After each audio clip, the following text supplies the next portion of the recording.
think we're going to areas that sound like they're going to be reasonably safe. There's a lot of things that are not safe, so we'll cover all that up. But these are the main areas we're going to cover. My background. I'm not going to spend a lot of time here, but just so you know that your leader has some experience in this. As Ed said, I am the COO for CCI Systems, which is Cisco Systems' largest reseller in the service provider market space. I spent 24 years as a VP and senior VP at Cisco, and I developed their global response team that Cisco calls TACOps. They used to report to me when I ran all the intelligence and global defense business for Cisco and the United States government. I still serve as a VP in the nonprofit sector for a company called Telecom for Good, which focuses very specifically on bringing NGOs together and increase their buying power in countries so that they can be more effective with their donor dollars that help them operate. I was on loan and an employee of NetHope, paid for by Cisco to be there to run their humanitarian crisis and deployment teams. So I've launched digital CEO experience. Over the last 25 years, I've been to almost 100 countries on some sort of deployment or another, and many of them repeat, and most of them reasonably hostile environments, whether they may have seemed that way or not. I still work for the Sheriff's Department here in Michigan. I used to work for Oakland County. I still work for Sheboygan County. I was the commander in Oakland County, and I'm still the commander in Sheboygan County for both the Mounted Division and the Aerial Division, which means we fly drones. I don't fly helicopters, and I don't fly airplanes. I just want to be a passenger at that point. I do have a federal agency background, which helps when we're in country. We'll talk about that in about one or two more slides, and where that creates some advantage. I used to teach martial arts until I had my second back surgery, and then that got cut out, unfortunately, and I still rank forces in Buffalo. This is one of the stories, the center portion, and the reason I'm putting this up there is we're going to talk just real briefly about what we do and what we don't do. I'm going to go back to my first question. Who thinks they're in charge when we're on a disaster response, even if they're the one chartering us to get there? Any guesses? Or how do we get there? Who says, hey, by the way, NetHope or Cisco or somebody, IRC, come help us at this natural or maybe not natural disaster in the case of the Syrian refugee crisis? UN agencies. Right? They typically are the ones calling out for support, help, and otherwise. In the case of the mission you're about to go on, which is going to be tied to these refugees, part of the Syrian refugee crisis, UNHCR, the U.S. High Commission for Refugees, is generally in charge of sort of the coordinating efforts. They believe that they are in charge when you're in country as well. And I'm going to show you how we work in country and how we have to kind of work with that mindset, and then how we actually get things done. This is a story on one of the refugee camps in Giannitsa, Greece. It is a story about an inferno that was going on while I was there. It was refugees in riot. 4 major tribes, Afghans, Iraqis, Syrians, and Yazidis, all fighting every day. And they had basically burnt the camp, the front third of the camp to the ground almost. And we arrived on scene, or I was actually on the roof up there, and the rest of my guys arrived on scene. And I walked through the fighting and went to the front gate, and they would not let the police or the fire department in. And I said, look, guys, this is my Wi-Fi team. And all the women and children that were laying on the gate, at the gates, literally got up and stepped aside so that my trucks could come in. And then they all laid back down and would not let the police and the fire guys back in. Why do you think that happened? Take a guess. Somebody. They desperately needed access to data. What were they looking for out of that data or information? Information about their families or Right, that's money right there. You just stop there. Right? These people are completely displaced. Some of them have been here for years, or they've been on the move for years. I'll talk to you about some stories for us people, right? We walked in, and between the number of people with knives and threatening us and so forth, we said, let us do our job. We need to connect with these people, at least attempt to find your family. WhatsApp, as you heard, #1 application. Everybody had a phone of some sort, at least everybody had one phone per family almost. And we put a program together for families in all these camps that did not. And we got them some, Google gave us about, I don't know, they gave me 20,000 phones, and we made sure in every camp we were at, somebody had a phone in those tents. Right? So they moved because they wanted to know about their family. The next thing they wanted to know is how to seek asylum and all those things. I'll walk you through that in just a minute because it's part of our mission objectives. Right? But they moved and they got out of our way. By the time we were in and out of here over 6 months, continuing to expand and do certain things for the program, we'll jump to the chase. This picture down here, hard to see. Ed has the slides, you'll be able to take a look at that. That's a panoramic view. It is no wider from this table, well, maybe from about here to here, twice the length of this room. The tribal leaders of that camp, after the end of our 6-month duration of being in and out of that camp and 78 other camps in just that area of Greece alone, put on a dinner at their own expense for my team that happened to be there on that route. Everybody in blue shirts, my team, they cooked their own food, they went and bought their own food, they wouldn't even let us pay for the cost to do that. It's more money than that whole group of people would have made in a year and had access to a year, and they would not let us pay the cost of that food. They did make the UN ACR team go down and take them into downtown Thessaloniki. If you know, that's the second largest town in Greece, so that they could go buy the food out of their own money. Now, this was a group that were fighting and stabbing each other and lit the place on fire. And by the time they had access, and we kept improving the quality of access over time, we could get better, higher speed circuits into the camps. This is what they did for us. I've never had more grown men kiss me on the lips more than this particular case. It was a tribal leader doing that. But if you know all the diseases that were going on in the camps, you're like, oh my God, that's really a show. But that's a whole other story, right? How do we get this done? How do we make this happen, right? I have a background in law enforcement, a background with several federal agencies, and my team, every team that I work with, I focus, whether it's at CCI, Cisco, or in my law enforcement or these kind of jobs, we become family.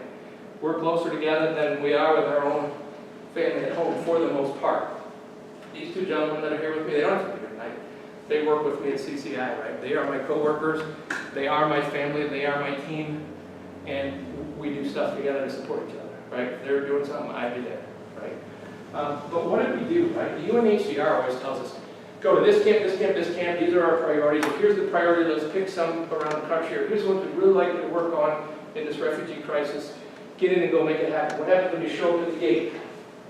You're the police guy running the camp, you're the military guy running the camp. First thing they do is say, you can't come in, right? And after dealing with that at multiple camps, I said, this is never going to work. I can't have a team on the ground with an expectation to deliver for donors and to try to do something, right? So I go spend the time with the Ministry of Defense and the Ministry of Interior. Say, here's the team we're bringing, here's our qualifications, can you get doors open for us? Because when you're in any country, the country's in charge. UN, UNHCR, no matter what you think or what you hear, they have no say whatsoever. Their job is to influence what goes on in that country and to set guidelines around basic human needs and standards and kind of hold them accountable and chart and graph and so forth. But at the end of the day, the country is responsible for what happens there. Right? The UNHCR and UN agencies get things there to happen, but the country's in charge. In this case, the military runs what goes on in the camp, and the police run who gets in and out of the camp. That's all they do. We'll talk more about that later and why that's incredibly important. All right? So when you're with me on these camps, you let me deal with the police and the military, and I might decide you're safe in the camp, and I'm going to go have a meeting with the Minister of Defense. This 3 stars of the country happens to have my cell phone number, and I have his, and he tells me to get in the country to fix something. I know we'll plan to go. Right? I might leave a camp, but you will be safe if I'm in the camp. Because these two are protected because I'm going to ask them to, but normally they will not. We'll talk about that as well. All right, so let's talk about our specific mission. Make sure you read these green sections if you have, or blue sections, because it's going to be important for you to know what to be prepared for. Right, so our job is to establish communications within these refugee camps. You're all going to Greece. Sounds simple, sounds easy, sounds safe. Should be for the most part. We're going to follow our UNHCR requests in country and requirements. We're going to work with the camp leaders and follow the protocol, which is going to vary camp by camp. These are military-run camps, whether we want to believe or acknowledge that, or the UN wants to acknowledge that, or our donors want to acknowledge that. Know that we're going on a war-torn mission. Corporate America and corporate Earth generally does not provide dollars to anything other than natural disasters. We talk about disaster world. They do not support issues related to war. They do not want to pick sides. Syrian refugee crisis is really the first on any kind of major scale where we have donations to support from corporate America and corporate Earth, if you want to think of it that way. So we're going to be hugely respectful to their time, their money, their effort, because they're paying for us to be on this deployment. If it's nothing more than covering our hotel costs because you're a volunteer on my team or you're paid staff on my team, we're going to be hyper-efficient. We're going to photograph and GPS locate every piece of equipment that we deploy. If we put a piece of equipment here and we put one here, I want a GPS reading on both, I want a picture of them, I want serial numbers, they'll go in your documentation package, which we'll talk about a little bit more. If you're the person putting this piece of equipment in, you own that. And somebody on the team at each camp will be responsible for going around and make sure we have all that. Or alternatively, if we're at a particular camp and there's a different reason we need to do, I will let you know. But maybe you have to go to each one of these pieces of equipment and validate by each person on the team who installed it. We will work in teams, we'll work certain ways. We'll make sure you know how that works in the moment. But all that gets done. Everything gets documented, location, equipment, serial numbers, configuration. And if you have any questions, please ask, but you'll each have access to the forms and how we do that. If you need to write it down, great. If you have access to online tools, because we've got connectivity up, then you go ahead and use them and do them online. We will market ourselves and our delivery and what's happening in multiple languages. Every piece of equipment we have that's visible by anybody will have a sticker on who our supporting sponsor is. In this case, I've taken everything and this is a University of Michigan launch. It will say provided by University of Michigan. There'll be big stickers on every access point, on every data cabinet, you name it. It will be in 8 languages. If you happen to have to leave for whatever reason, an access point sitting here on the wall and it's plugged in here, you will take the stickers that are in 8 languages that says, are you sure you want to be the person that turns the internet off by unplugging this device, if we have no other way. Because I will tell you that the rest of the group, the rest of the refugees are going to come want to know who unplugged that access point when it happens. So we'll have those stickers. And as dumb as that sounds, that took away 98% of the issue of things getting unplugged.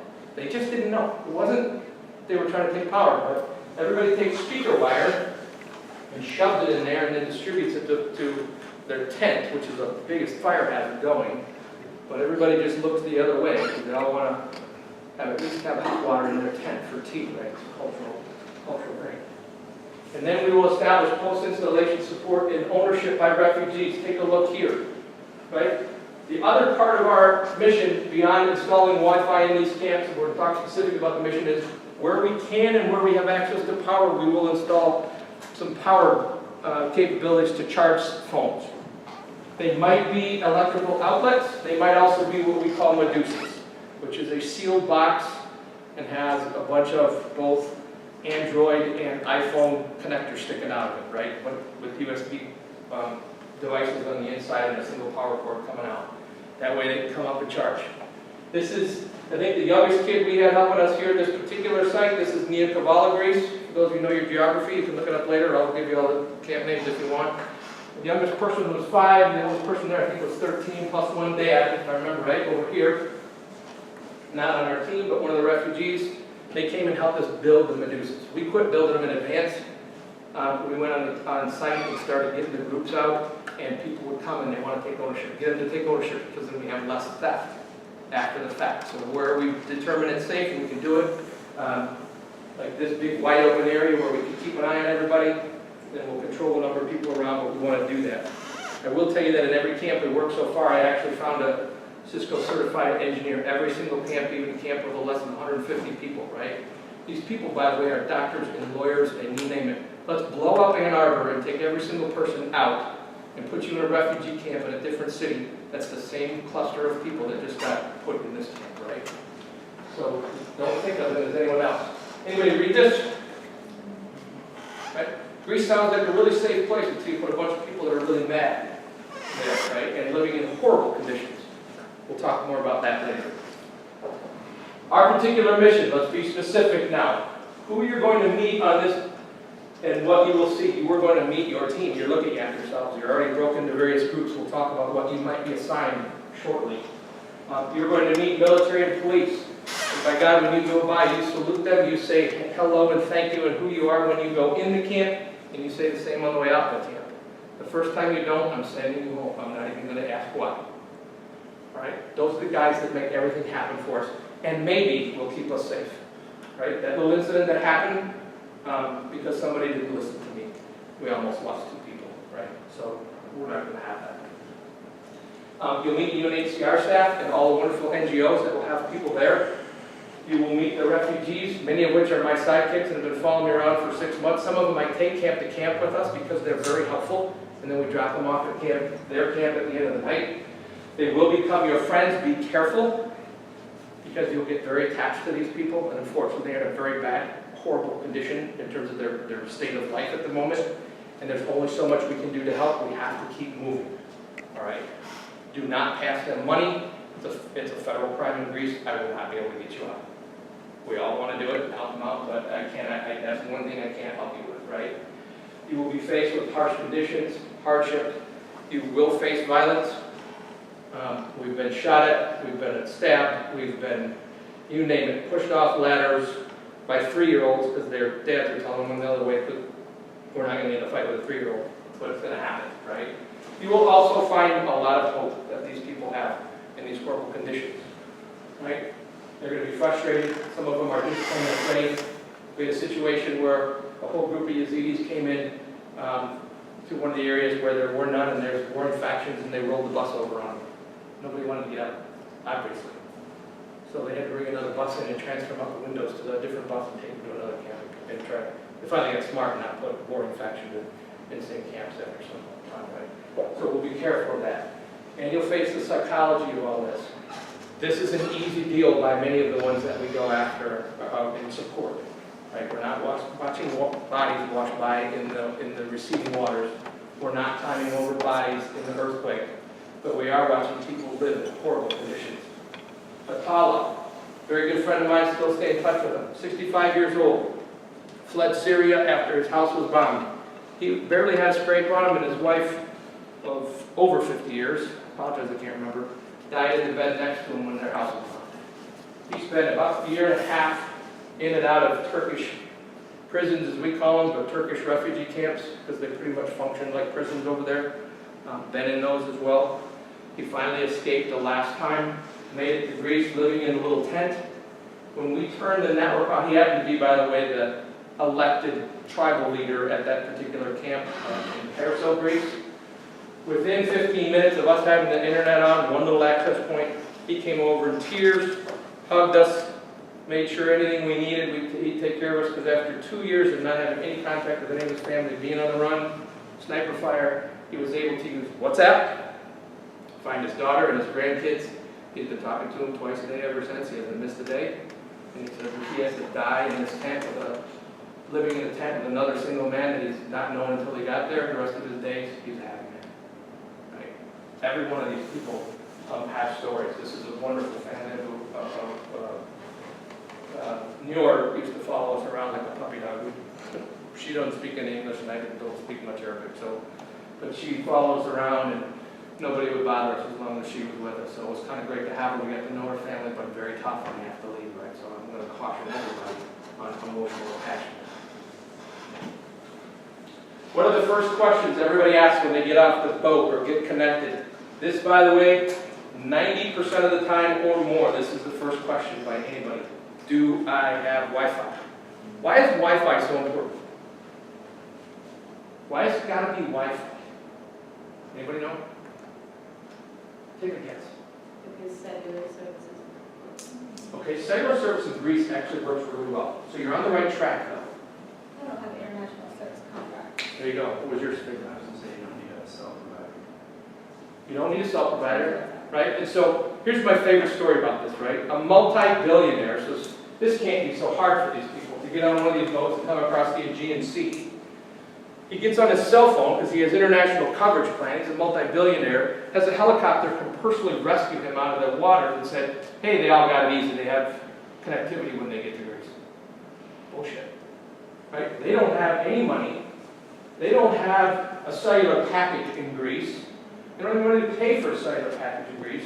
So unless they're getting free Wi-Fi wherever they end up, Turkey, Greece, someplace, somewhere along the migration route on foot of 1,200 to 2,500 miles of walking, right? They're not talking to anybody on their mobile platforms, right? So that is all hogwash. They can just come at connectivity just because citizens there might, right? Also, where do refugee camps normally go? The middle of nowhere or the most horrible places in the downtown cities that sure as heck don't have any cell coverage because there isn't any people, right? So they're also not getting it, right? The worst warehouses, rat infested and snake infested that you can find aren't good enough to put the refugees in. They go in the worst places, right? So that's where they go. There's no connectivity. If there's no Wi-Fi, they're not getting it. So it's important for us to make sure that we can. So these are the second, third, and fourth questions. Ultimately, they're asking, how do I seek asylum? Why? Because they're fundamentally prisoners, whether you want to view it that way or not, until they have asylum. Until they get to this state. Now, how do you think in this particular case they seek asylum? Anybody want to know? Anybody research this particular crisis? If you're in Greece and you are a refugee during the Syrian refugee crisis, no matter what country you've come from, how do you seek asylum? Yes, sir. It's just like call a number, and there's very few ways to make that happen. There's usually The Greek, so you're right on the right track. The Greek government said, we're going to use Skype. We'll use Skype. And for 4 hours a day, we'll be on, and 1 hour for each of the 4 main languages. And then after that, we'll just, where there's only 14 of us, we can't absorb all that. How long is the waiting list? If you get to the first part of that, let's see, when I was there in let's just say 2016, January 2016, what was if you got through on a Skype call, which by the way could take 6, 7, 8 months to make happen because you're just entering the queue. January 2016, when would you get an appointment to go to an asylum office to then actually start the paperwork? Take a guess. July 2018. From that point, they'll tell you it's 5 to 10 years to get your asylum in the country, and could be another 5 to 10 years to get citizenship. You cannot leave the country until you have citizenship, and until you have asylum, you cannot go camp to camp. The minute they get there, and they say, geez, a year and a half, okay, great, and they find out they're 5 to 10 years, they can't leave the country, you can imagine as the people wheel in and wheel out, that creates a high level of frustration. Want to know why they're mad all the time? It's not a camp, it's a prison from their perspective. Okay? So, what is our goals on this mission with this Wi-Fi for them? You hit it early on, help them find family and friends. We're going to help them seek asylum second, because that's the second most important thing for them, because then they go to where their family and friends are. We're going to allow them to have a voice on the world stage by accessing news, networks, and so forth. Maybe they can change that mindset, can change that process so it can go faster, and create productivity for humanitarian workers. And we are not going to forget our friends in the police and the military, because they're at the camps, and we can gain access and make things happen if we include them. And trust me, they can make our lives very difficult. Again, no local cell phone plans, and still somebody has to pay for the Wi-Fi. So we have donors. We have to report about how well our mission is going, how effective we are, how efficient we are. Did anybody read the text portion of how many my team averaged on any one 14-day visit? Sometimes we did 21, sometimes we did 28 days. Anybody on the average 14-day visit, how many refugee camps did we turn up, provide Wi-Fi? Did anybody catch that? 21 refugee camps. That's our average in 14 days. We will not do less than that on this or any other mission. So do the math. If we're going for 28 days, figure out how many refugee camps you're going to have turned on by not letting go. Right? We'll talk about how we get super hyper efficient. If you've read the text, you want to know the message about that boat. Right? I stepped on that boat because all 78 people, approximately, we estimated on that boat didn't make it across the Aegean Sea, as more than half of those don't. This is your team. Everybody has a role. I am your team leader. Like it or not, what I say goes, because my job is to keep you safe. We have a technical leader. It's the same technical leader that for everyone but one of the missions I've been deployed has been my lead technical person for 25 years. Right? What he says goes on technology, we implement. Right? We have never not turned on, we've never not dropped somebody back safely into or alive, whether it's been an extraction, whether it's been for the government in a clandestine operation, or we're sure not going to go do a humanitarian effort and not bring everybody home in reasonably good shape. We're hoping the worst thing that might happen is if you fall off the first or second step of a ladder and you bruise yourself, and nothing more. Everybody has a role, you're sticking to your role. We will function in teams. We will have scout teams that go to the next 2 to 3 to 4 sites so we can do a site survey. We'll have prep teams that make sure we have cabinets built and access points configured and ready to go every night the night before. We don't work 8 hours, we work 18 hours a day. If you don't want to work 18 hours a day, don't come along. It's the only way we get this done. People are in need, and this is how we do it. We prep all the equipment the night before, and we roll out with as much prepped and ready to go. We do it over dinner, and we rock and roll. It's also when we do our team meetings. A couple nights when we have some pauses or long travel, we'll pause in that mode, and we'll just give everybody a chance to decompress, but we need to really think about where we go. We have an implementation team that focuses on the cabinet, the data cabinet, if you will, so our firewalls, our access to the outside world, all that sort of thing. We have a team that does nothing but mount access points and cable them, or make sure that line of sight is good so that we make sure, this might be 1 or 2 people, by the way. We don't normally take this many people, right? I think the most I've ever taken on a team might be 12, right? And so a team might have 2 roles, but since we have enough groups in here, and this team might do testing, validation, and documentation, or press and media, or, right? And we'll work on that later. We do have a support team. We're not there alone, even though they're scattered around the globe. Our main support person that will help us with documentation happens to be in Reykjavik, right? He's in Iceland, right? Part of the team's in California, part of the team's here. Since this is the University of Michigan launch, we're pretty much going to say everybody's here in Ann Arbor. That's where our support comes from. They're not running into savings anymore. They'll be out of office. There's numerous things why we're there. Here's our objectives and our timeline that's going to happen. Look, we get all the way down here, sites 19 to 21. What's the other thing we're going to do? We're going to be in and out of the warehouse where we store equipment. You get equipment, get it back. We've got to make sure all that stuff's loaded in the 2 vans, by the way, that we'll have, or maybe the group this size, we probably have 5 ends. But equipment needs to be there. You guys need to make sure every piece of gear gets back in its toolbox where it goes. It's all labeled as the truck's pre-assigned, right? If we're hauling satellite dishes, they take a lot of room. Guess what? You're probably sitting on one while rolling around, going to sites. If we're hauling something smaller, it actually can connect to some sort of copper transport or wireless link. If we can get it, then it's smaller dish kind of connectivity. We'll talk about what the connectivity looks like. But let's take a look at what happens down in here. We've got some travel time to new regions in the country, but we will also be doing site prep analysis for the next team. We're not going to walk out and have the next team come in the dark. The next team will know at least the next 3 to 10 sites they're going to work on. So the scout team, I think, which was over here, you'll actually go scout and come back and say, what's the lay of the land on those next 3 to 10 sites, which will primarily be me going as well, because I'm going to get you in the door at those, and then once you're in the door, I'm going to make sure you get back. But you're going to be doing that, so the next team I've already prepped and ready to go. So we'll pause for a minute. This is a Greece refugee camp, Syrian refugee crisis camp mission. What could our other missions be right now, since we're thinking about this from a classroom standpoint? I wouldn't normally have this in a briefing, right? These are all pictures from those, right? They're talking about walking over bodies in the Nepal earthquake. I don't remember if that's off of Matt's phone or mine, but that's what we saw coming out of the hotel one morning, right? That's just the reality of it. When we were doing the drone flights and building 3D models, that's what this looks like down here. But it could be any one of these. My buddy Matt, who's normally my lead technical guy on these, he's in Barbuda. That's a picture he took just last week while he's there. When we talk about restoring governmental communications, their mission right now is to restore police and military communications first and foremost. Because the country's in such disarray, they need to make sure people can be safe. That's what all the towers look like. Most of them are designed to sustain sub 75 mile an hour winds, so when 185 mile an hour winds come through, you can imagine there's 0 towers still standing. Right? So Matt's down in Barbuda right now doing that. But it could be any one of these types of things, right? There's missions of all kinds. Communication. Let's talk about communication.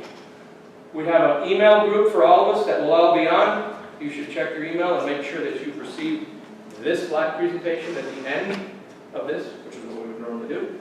So that if you have questions. Slack, it happens to be something that in Greece that the UNHCR used to communicate with all the various teams that were there doing deployments, whatever kind of IT deployments that they were. It's one of their tools that we use. So you need to make sure that's loaded on your phone. We will use WhatsApp just like the refugees. Because by the way, as I said, we have a lot of refugees that help us. We all make sure you have all their contacts, so if you need an electrical engineer, guess what? There's probably one in the camp. We'll find them, and they'll help us when we need power-related things. Other things you need to know is, if you don't know how to use a GPS, get online and take a crash YouTube course right now, because you're going to have one with you at all times, even if it's the one on your phone. You will be required to purchase and have a local SIM card on your phone. That's how you're going to use the local cellular network, if there happens to be one. In this launch, Greece has a cellular network, and it covers about 60% of the coverage. There's a lot of the time we don't have coverage. We will have two-way radios. They'll be in every truck. Not everybody has one. We don't have enough for everyone. But your team should have one. And there should be almost no reason you walk out without having the two-way radio with you, right? You will learn hand signals that we will talk about at the briefing when we get there. Major hand signals that you need to know. And this is my code word. Let's go to Jamaica. If I say that at any time while we're there, leave your computers, walk away, get in the vans, and we're going. Right? That description I showed you back earlier of the guys that rolled through that building, I said, let's go to Jamaica, let's go, let's go, let's go, right? 150 people ran through that building trying to cut the head off of that guy, and then shots were fired, and we were right in the middle of those shots. If we weren't behind our vans, I'd had 2 people dead, right? All because he said, I'm 3 minutes away from finishing this configuration. I don't care if you're coming tomorrow, right? So we're not going to be in that instance. And this is Greece. It's a very civil country. But when we step into these places, it's going to be complicated, and it's going to be scary at times, right? Plan A for communications. We talk about communications. Plan A, Plan B. These guys will tell you, I always say have a backup for your backup for your backup. Right? Because something's not going to work. If you've got one flashlight and one set of batteries for it, just assume that one doesn't work. You better have another one. And some more spare batteries. We will use cellular phones when it's available. You need your SIM card. Refugees generally can't afford that, hence we're putting Wi-Fi in for them, right? Well, if I will use when it's available, we'll text when it's available. When we're in the refugee camp, the first thing we'll do is get an access point or 2 on, so we can get on the Wi-Fi and communicate amongst ourselves in the camp. We're actually safest there because we know it works as soon as we have at least one access point going. And then we'll figure out what coverage spread we have. By the way, some camps we might do most of the whole camp, some camps we might do the front 10%. Whatever that camp commander says we're going to do, no matter what the 3-star says or whatever the UNHCR says, that's what we're going to do for that camp. And we'll report back, this is what we're doing and why, part of the documentation, and for the donors as well. Plan B and C, we'll try to leverage hotspots where we can. We'll document and store and upload. So you have all those documentation pieces I told you about, every piece of equipment, what it is, the IP address, pictures, all that sort of stuff, how it's configured. If you have to do it pencil and paper, and when we go to wherever we're going to stay for the night, great, do it then. We will have some mobile and stationary satellites that we might be able to leverage at various times. We will have some sat phones. We don't in all cases. We turn military police on first, and if they just happen to have some sort of connectivity, they'll let us use it. In many cases, I can go up to the commanding police officer or the commanding military and ask them to turn the Wi-Fi hotspot on their phone if we have a crisis situation and we need to get one or more of us on a network, right? Assuming we're at a camp where there's any kind of cell coverage, because most of them do not. We'll use our walkie-talkies, we'll use the hand signals, and you will all have a satellite-based GPS locator. If I find you forgot it, or you don't have it on you because you left it in the truck, I'm putting you on a plane that minute. Because I cannot worry about where you are, because you can't figure out how to stay alive, right? Seriously. Travel and transportation. We will normally walk through when everybody arrives. Nobody's allowed to leave the airport terminal until that whole team or a group of people who are assigned to a van goes, and we go to our first meeting place, which usually everybody stays in the airport, so they're not in a foreign country driving around, not reading the local language, etc., right? A couple quick rules about Greek driving. No right on red. Big fine. Can't afford to lose you. The most craziest thing you'll ever learn on their expressway driving is everybody drives the left lane. And when you want to pass, it's a fine to pass in the right lane, so you have to wait for the idiot in front of you to move over so that you can continue going down the left lane. Don't ask me why. We will have 2 Greek citizens that help us. One is a translator, and another one owns a high-tech company that will be supporting us. I hired the translator. We've become very good friends. I hired that translator because his friend, the IT guy, is also every one of his cousins and his family are also in the Greek police, and one of his cousins is the commander of the Greek SWAT team at the national level. So when we need something, and oh, by the way, he plays in the Greek soccer team with all the Greek police teams. So when we walk up to the camps, we're all just going to sit in the vans or sit outside the vans for about 5 minutes while they go speak something in Greek. Most of them will know him from playing soccer with him. 5 minutes later, we'll all go in and do our thing, right? I don't even have to do it anymore. They'll be part of the advanced. Lodging and meals. Here's the deal. Read this while I'm talking about this. Right? If you don't like the lodging plan, I can't help you. Right? We live cheap, we move fast.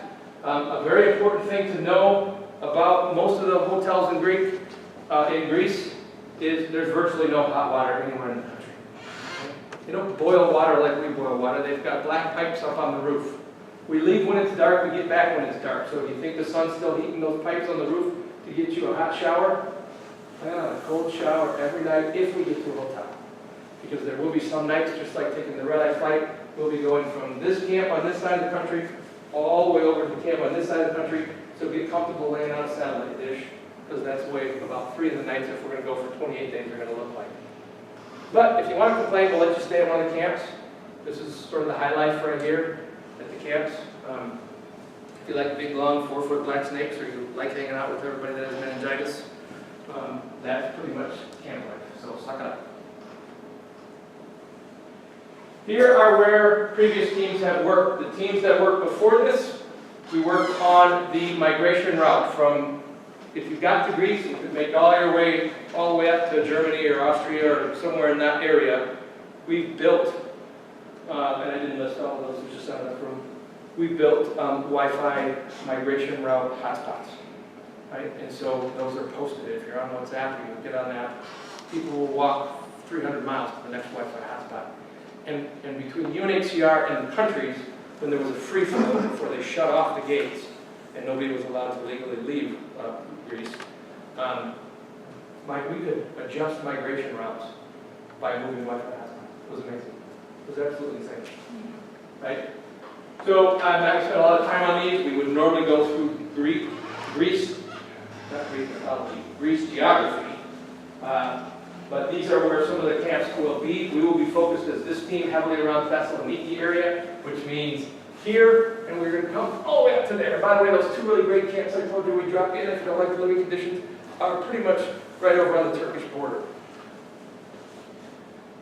Here's a little bit about the refugees in Greece, what the situation is. It's growing.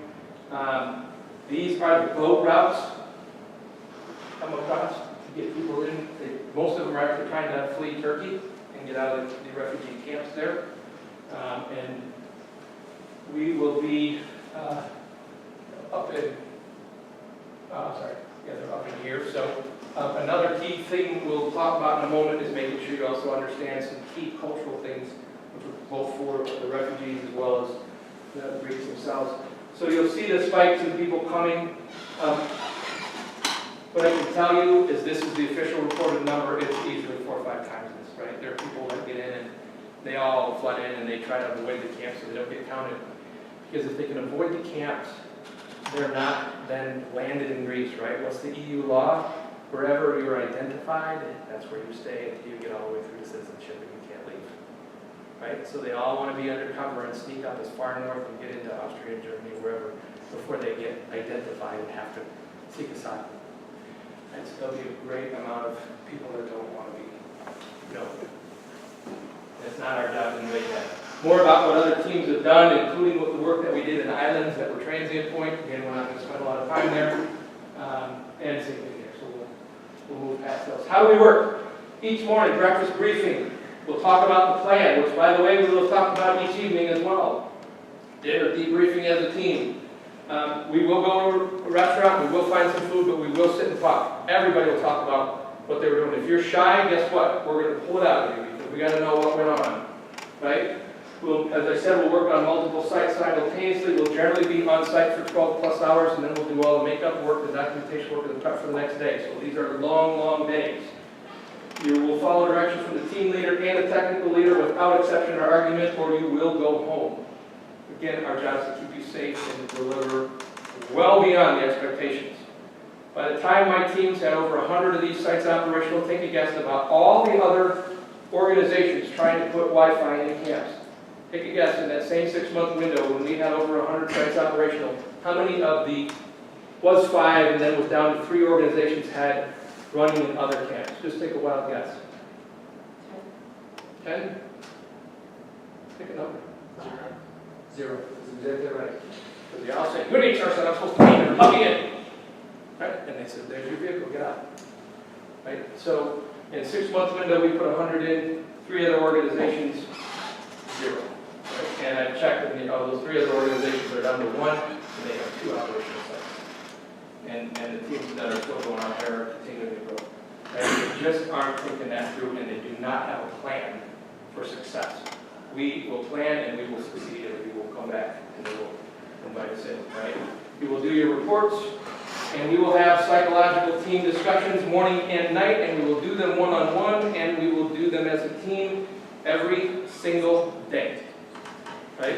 This is a lot to take in. If you've not been in this environment, it sounds easy, but when you watch people there, they don't have running water, there's no place to go to the bathroom. They were telling me about the 4-foot snakes, 8 of them in their bed every single morning. The neighbor just left dead from meningitis, and the 30 people around them all have it. And they can't leave, right? These things add up, right? They will take a toll on you. At some point in time, everybody it will hit them, right? Which is why we're going to talk about it twice a day as a team, and you're going to talk about it with me every single day, right? I will get less than 1 hour of sleep every night on this trip because I will make sure every single one of you is in good shape, right? We cannot have you having a problem there. And so we will be proactive on that so that you can deal with it and handle it. Right? And we will look out for each other always. Quality of our work. This looks great. This looks horrible. If you make your work look like this, if it does not look like something better you would put in a multi-millionaire's home or your own, I will personally stand over and watch you redo it. Or the team leader will. And I will inspect every single site before we leave. So that, even though this might be what somebody else did, or this might look what the rest of going on there. By the way, this is an actual picture of phone lines coming into a particular site. Right? We took the time to clean that up for you, because that was ridiculous, right? It will look like this classroom, our workroom, or we will go back and do it over. We will have online tools, right? Jen, who you're going to hear from next week, right? Awesome, another one of my favorite people. I sat down with Jen. We managed to get a deal with Cisco to get her and the team involved. Long story short, she took all the Tableau tools and all the things that we needed, and we integrated them online with your phones and Google Maps and a couple other things. So when you click on any single one of these sites, you can say, I want driving directions from where I'm at, I want the site maps, I want the architecture maps, I want the IP addresses, I want the configs, all there together, but you got to have connectivity to do it. So we actually also will have set up, because the teams have been pretty creative, and when Ed talks about you got to be creative and take the tools you have, and you're going to watch the Apollo video, the guys, we took and made some mobile routers, and they'll be in every single one of the vans. So when we have connectivity while we're driving, we don't have to have everybody on cell plan. We figured out kind of a crazy way to make that work with some routers, and that way you can all get into documentation on the drive back if you aren't just like passed out ready to go to sleep in the van. What are we installing? Let's get clear, right? We're installing a Meraki-based platform, which is a Cisco product, for those of you that may or may not be familiar. Access points at whatever depth throughout the camp that the camp leader, which by the way is the military leader in the camp, determines, and they will tell us where they want them, and we can make some very polite recommendations on how we can optimize and make it work better, those sort of things. But these are the architectures. From our uplinks, if we're lucky, we'll get terrestrial links, and a 20 meg circuit that they tell us is 20 meg might give us a half to 2 meg. Because we are 10 times the distance away from any place that would actually meet those objectives, right? And so when we test, we're always in an argument, and thank God I've got Nikos there who speaks Greek very well, and he gets people to come out for us, but we'll be lucky to get that. Wireless line of sight, we've come up with some ways to get access to some higher speed bandwidths when we can get line of sight, so we'll use some things like Ubiquiti equipment and others to see if you'd be writing that down, it's probably a good thing to do. To get us line of sight and higher speed connections. In some cases, 100 meg or 1 gig where we're in some of the metropolitan areas where we can get it, because we've partnered up with the universities who are willing to give free ride bandwidth on their network for us. But we have to climb their towers, and we've got to aim at, the small radius microwave dishes and get them pointed into the camp. But they'll connect us right into the core of their network, right? And so when I went back and I told you about Gianitsa, that dinner happened the day after we got there. 100 megabit service, right? They were actually big. Some places will be tied into by satellite. Some places that are big camps, we might run 2 separate networks in there, or we'll run a primary link and a backup link, or we'll load balance links across some of the satellite spaces as well. There might be some that are so far out, we might put 2 satellite dishes up. But no, all of these have different cost options for our donors, right? So one of the things you need to think about as a class when Ed's walking you through what your solutions are.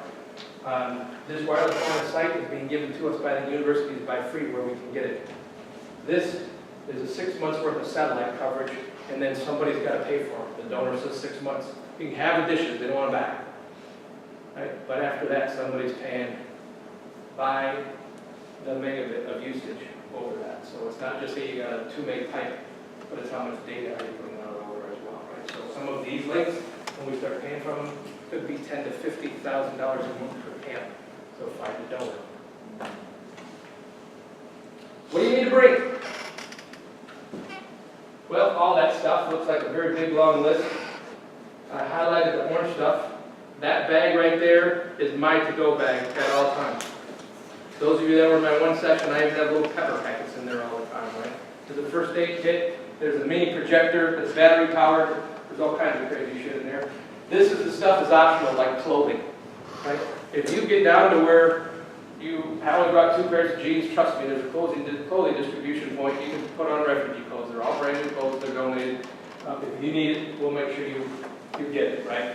And with this giant list, act light because we're moving around every day, right? As far as clothing, I dressed this way on purpose today. I don't normally wear my hiking and combat sort of boots when I go teach for the university or I go to work. I usually have a suit or at least a suit coat on. But I wore this. This is generally what we want you to wear. This is what our refugees will look like. I don't need you standing up like that. Guess what? If you're with me on the Jordan-Syrian border, that is sniper target, every one of those little patch coats there, right? And we've had a lot of that. So we've talked a lot about security, but in general, the country's reasonably safe. In the camps, there are issues you need to be aware of, right? I talked to you about the frustrations and the issues that people have day-to-day life. One of the camps we will be working in is the headquarters for both Taliban and ISIS in Greece. It's not our say whether we put Wi-Fi in there or not. It's not our say on this geopolitical crisis war issue. We're told we have to put Wi-Fi there. By the way, this is the camp. If you remember the Paris truck incident, this is the camp where we're going. And you will be there. Okay. So it wasn't an option for us. So we're going to talk about cybersecurity, which to me is just as important, if not more so. Again, let's go to Jamaica, drop it off. If you got your phone in your hand, great. Don't go anywhere to find it. We're going. Do not post your travel plans or any pictures or anything. Don't even text them to your family until you get home. I do not need you to put up on Facebook where we're going tomorrow so that somebody can be there waiting for us. And you rob the trucks because they know it's going to be full of gear when we freshly arrive. Take your laptops, etc., right? You can tell them anything and everything when you get back. Free reign. Your pictures are our pictures, but they're your pictures too, right? We don't do anything close to follow OSHA standards. This is 60 feet in the air, and it's about that wide, and 2 volunteers.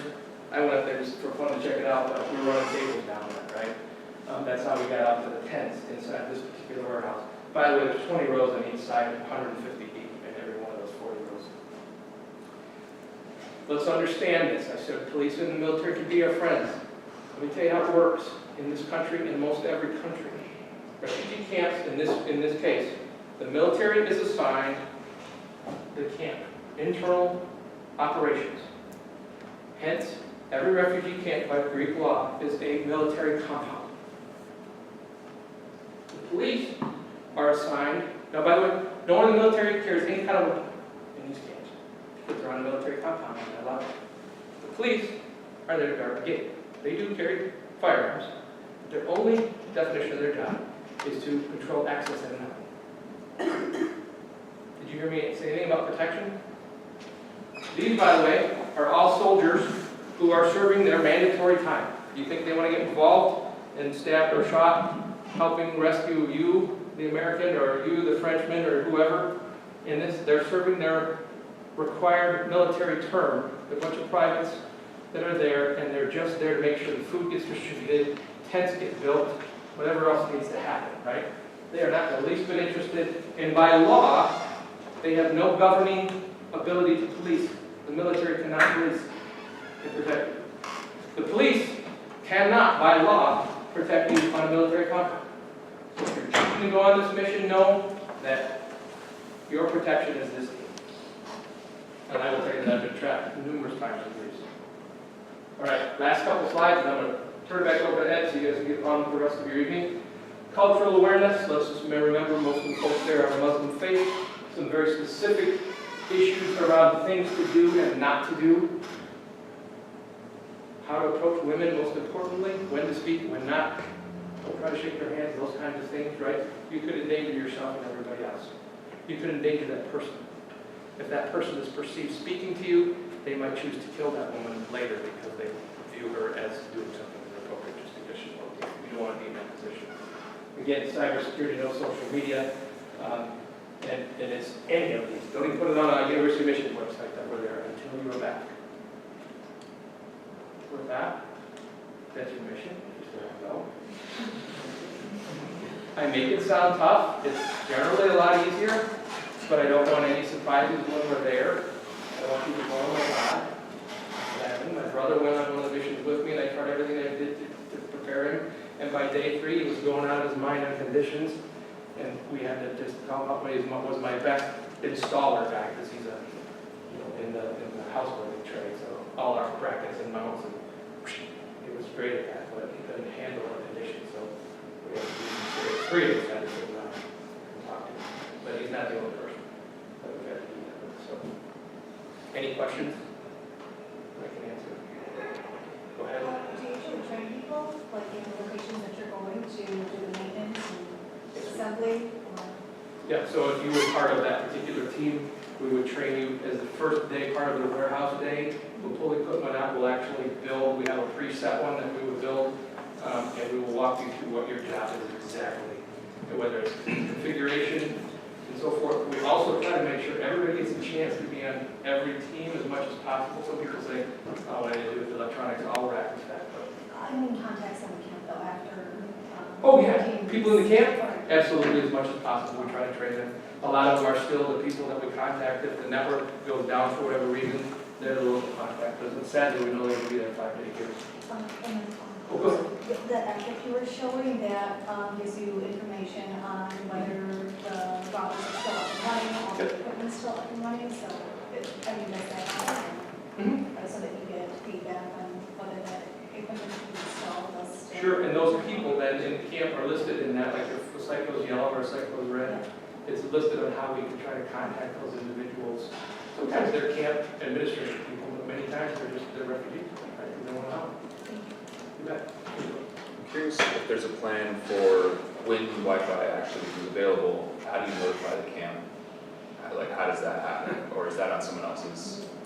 So, crazy enough, when we roll in with the trucks, everybody talks to everybody one way or another in all the camps. So when we roll in with the trucks and it says University of Michigan on the side, Wi-Fi, it's like, can I help you? Can I get you tea? Can I get you coffee, right? Anybody else comes in, they want to find it. And it is amazing, but we can't count on that always being the case, right? They know where they're doing it, they're watching us. 60 people wrapped around the ladder watching us, telling us we're doing it wrong most of the time, because they're experts, right? Crazy. I ran a bet with one guy, I said, okay, well, you let us do it our way. And it does not meet whatever standard you want, and at least it's what we do. I promise to help do it all for you. And God bless that gentleman, he came up and said, you guys did it right. Because he sure didn't have to. We came over and said, you guys did it right. So what motivates you to do this kind of work? I think like all of us, it's very rewarding. So we have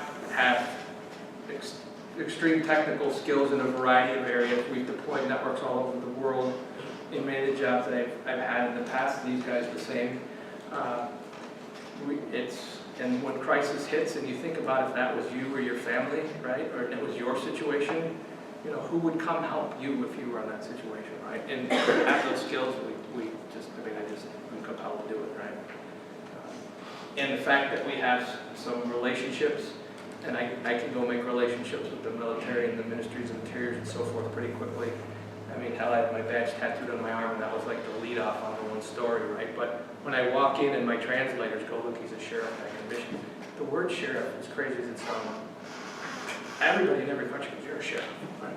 And they want to come talk to you, right? And so, as stupid as that is, about 75% of the time or more, I get the military guys or police guys wanting to talk to me about law enforcement stuff.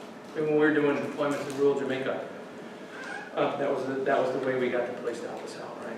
Oh, the sheriff's coming to town, you know, sort of thing, right? And so, finding other people that have, for whatever their personal reasons are, that want to go do that as well.